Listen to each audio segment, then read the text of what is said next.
This is a public safety broadcast from the Office of Environmental Stability. If you are hearing this, it means you are still inside a registered residence, and that is good, for now. Reports confirm the spread of a phenomenon affecting apartment complexes across the country. It begins quietly, like a trick of exhaustion, and spreads before you realize what's happening.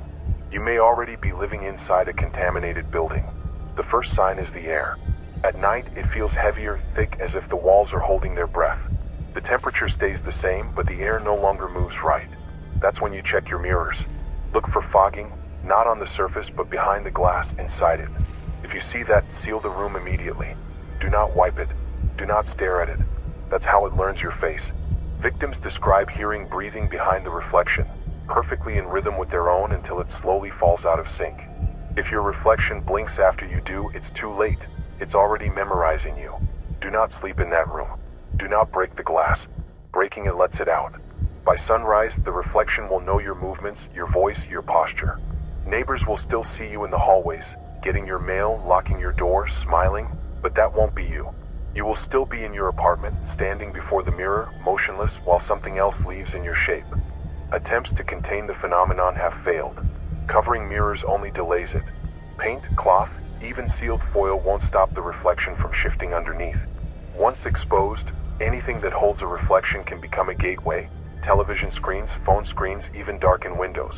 There are reports of people vanishing while trying to turn off their screens, only for their reflections to remain on the black glass after the device powered down. At exactly 3:33 a.m., the building's intercom emits a burst of low static. If you hear it, do not move. For 23 seconds, remain completely still. The static is not a malfunction. It is a scan. It distinguishes human residents from their reflections. Moving during this scan will confuse the system, and the building won't know which one of you to keep. If you live alone and hear footsteps above you, check your floor plan. If there is no apartment above yours, leave immediately.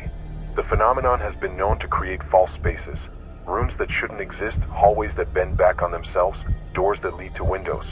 These spaces breathe when unobserved. They are not empty. If knocking comes from inside your mirror, do not respond. It will always knock in rhythm, 3 taps like a human or 2 when it wants to switch. Some victims who answered the second knock were found days later, frozen in place, their skin cold, their pupils reflecting nothing at all. If evacuation is ordered, bring nothing reflective. No phones, no watches, no jewelry. The last confirmed transmission from Building 114 ended with the sound of breathing behind glass, followed by silence. Responders found the mirrors warm to the touch, as if someone had just pressed their face against them from the other side. If your lights flicker at 3:33 and the intercom whispers your name, do not hide.